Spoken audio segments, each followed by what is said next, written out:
એનએસયુએ જૂનાગઢ પ્રમુખ સંજય સોલંકીના અપહરણના કેસમાં મુખ્ય આરોપી અને ગોંડલના ધારાસભ્ય ગીતાબા જાડેજા અને પૂર્વ ધારાસભ્ય જયરાજસિંહ જાડેજાનો પુત્ર ગણેશ જાડેજાની જૂનાગઢ ક્રાઇમ બ્રાન્ચે ધરપકડ કરી લીધી છે. હવે આ મુદ્દાએ વધુ ઉગ્ર સ્વરૂપ ધારણ કર્યું છે.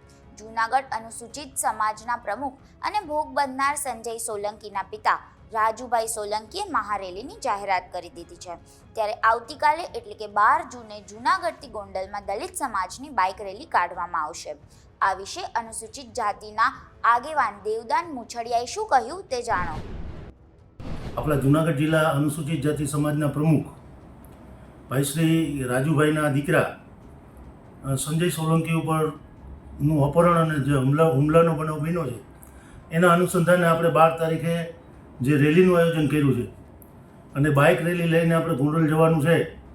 ત્યારે આ રેલીમાં જોડાનાર તમામ લોકોને, યુવાનોને, વડીલોને, માતાઓ બહેનોને, આગેવાનોને બધાને આ એક વિડીયોથી વિનંતી માટે આપની સમક્ષ પ્રસ્તુત થયો છું.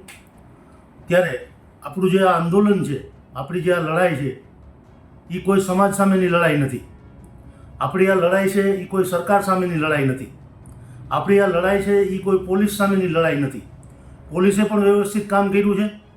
આરોપીઓને સમયસર અટક કર્યા છે, વ્યવસ્થિત ગુનો દાખલ કર્યો છે. આપણી લડાઈ માત્ર એક પરિવાર સામે છે. આપણી લડાઈ એક તાનાશાહીની સામે છે કે કોઈ પરિવાર સત્તામાં બેઠો હોય, સત્તામાં બેઠા પછી નાના સમાજના લોકોને કાંઈ સમજે નહીં, એની ઉપર અત્યાચાર ગુજારે, એની વિરુદ્ધની આપણી આ લડાઈ છે. આપણી ફરી એકવાર કહું છું, આપણી લડાઈ ક્ષત્રિય સમાજ સામે નથી. ક્ષત્રિય સમાજે ક્યારેય દલિત સમાજને ભૂવો નથી. પણ અમુક કોઈ અસામાજિક તત્વો ખરાબ હોય એને લીધે આખો સમાજ એ ખરાબ નથી હોતો. દરેકે દરેક સમાજની અંદર અસામાજિક તત્વો છે. પણ સત્તાના જોરે જ્યારે કોઈ માણસ કોઈ સમાજ ઉપર અત્યાચાર કરતો હોય કે નાના સમાજોને દબાવતો હોય ત્યારે અમારી મદદે ક્ષત્રિય સમાજને પણ આવવું જોઈએ, એવી પણ અમારી માગણી છે. ક્ષત્રિય સમાજે આ દેશ માટે ઘણા બલિદાનો આપ્યા છે. ક્ષત્રિય સમાજનો ઇતિહાસ આ દેશમાં લોહીની તલવારોથી લખાયેલો છે મિત્રો. એને એના લીલા માથા વધેર્યા છે દેશની રક્ષા માટે, મા બેન દીકરીની ઇજ્જતની રક્ષા માટે. એવા સમાજની સામે આપણું કોઈ આંદોલન હોય જ નહીં. આ આંદોલન અમારું માત્ર જયરાજસિંહ જાડેજા સામેનું છે અને એ આંદોલનમાં અમને તમામ સમાજો મદદરૂપ થાય.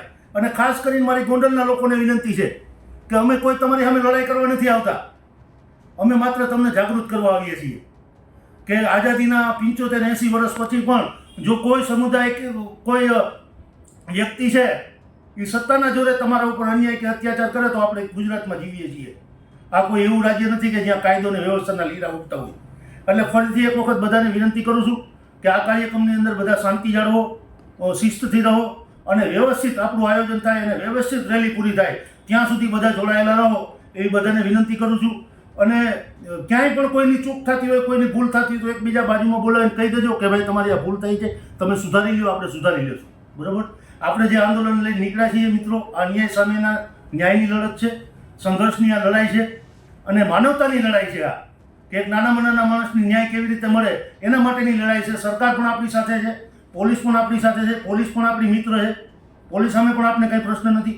તો આ લડાઈની અંદર બધા ખભે ખભા મિલાવીને સાથે રહીએ અને કોઈ પણ જાતના અશિસ્ત વગર, ગેરશિસ્ત વગર કે એવું કોઈ વર્તન ન કરીએ કે જેને લીધે આપણા આખા સમાજને સાંભળવાનું થાય એવું કોઈ પણ વર્તન ના કરી અને આપણે આ રેલીને સફળ બનાવીએ એવી બધાને શુભકામના પાઠવી મારી વાતને વિરામ આપું છું.